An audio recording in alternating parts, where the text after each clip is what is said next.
નમસ્કાર, હું છું આશિષ દરજી. તમે જોઈ રહ્યા છો એસએમએ ન્યૂઝ. જોઈએ આજના સમાચાર. સુરતમાં પોલીસે કટરથી ડ્રમ કાપતા યુવતીની ડેડ બોડી મળી. કોઈએ ગળે ટૂંપો દઈ મોતને ગાંઠ ઉતારી કપડાના ડૂચા રેતી સિમેન્ટ ભરી લાશ ફેંકી દીધી.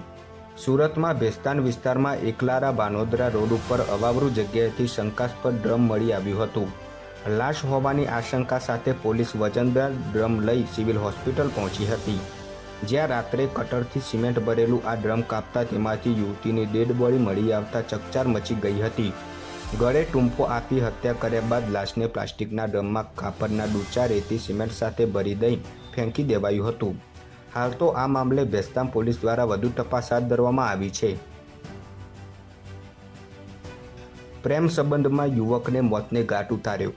સુરતમાં પરિણીત પ્રેમિકાના પતિએ ભાઈ સાથે મળી ઢોર માર મારી મોતને ઘાટ ઉતાર્યો. ફોનમાં વાત થઈ હોવાની શંકા ગઈ હતી.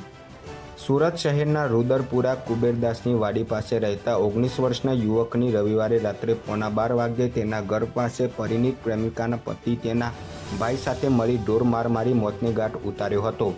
મૃતક યુવક પરિણીતાના પ્રેમમાં હતો. આ વાતની તેના પતિને ખબર પડી જતાં તેને ભાઈ સાથે મળી યુવકનું ડીમ ઢાળી દીધું હતું.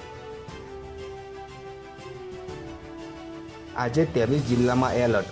ઉત્તર અને દક્ષિણ ગુજરાતમાં ભારે વરસાદની શક્યતા. રાજ્યના 5 જળાશયો 60-90% ભરાયા. ખેડૂતોમાં ખુશી. રાજ્યમાં ચોમાસું હવે બરાબરનું જામ્યું છે, જેમાં ગઈકાલથી ઉત્તર ગુજરાતમાં પણ મેઘરાજાના મંડાણ જોવા મળ્યા છે. આજે પણ રાજ્યના અનેક જિલ્લામાં વરસાદની આગાહી કરાઈ છે. આજે છોટાઉદેપુર અને બનાસકાંઠા જિલ્લામાં ધીમી ધારે વરસાદનું આગમન થયું છે. ત્યારે સરદાર સરોવર ડેમ 50%થી વધુ ભરાયો છે, જ્યારે જામનગરના વાગડિયા ડેમ તથા સુરેન્દ્રનગરનો વાંસલ ડેમ 100% એટલે કે સંપૂર્ણ છલકાતા હાઈ એલર્ટ અપાયું છે. ગત રાત્રે વરસાદ દરમિયાન અમદાવાદમાં ફ્લેટની સીડીનો ભાગ ધરાશાયી થયો હતો, જેથી ફસાયેલા 16 લોકોનું રેસ્ક્યુ કરાયું હતું.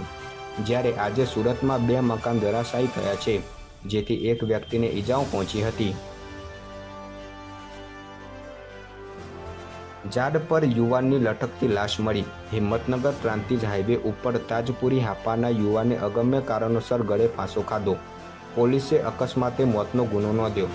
સાબરકાંઠા જિલ્લાના હિંમતનગરથી પ્રાંતિજ નેશનલ હાઈવે ઉપર આજે સવારે દલપુર પાસે ઝાડ પર તાજપુરી હાપા ગામના યુવાનને અગમ્ય કારણોસર ઝાડે લટકી ગળે ફાંસો ખાઈને આત્મહત્યા કરી હતી, જેને લઈને હિંમતનગર એ ડિવિઝન પોલીસને જાણ થતાં પોલીસે અકસ્માતે મોતનો ગુનો નોંધી આગળની કાર્યવાહી હાથ ધરી હતી. વધુ સમાચાર માટે જોતા રહો એસએમએ ન્યૂઝ.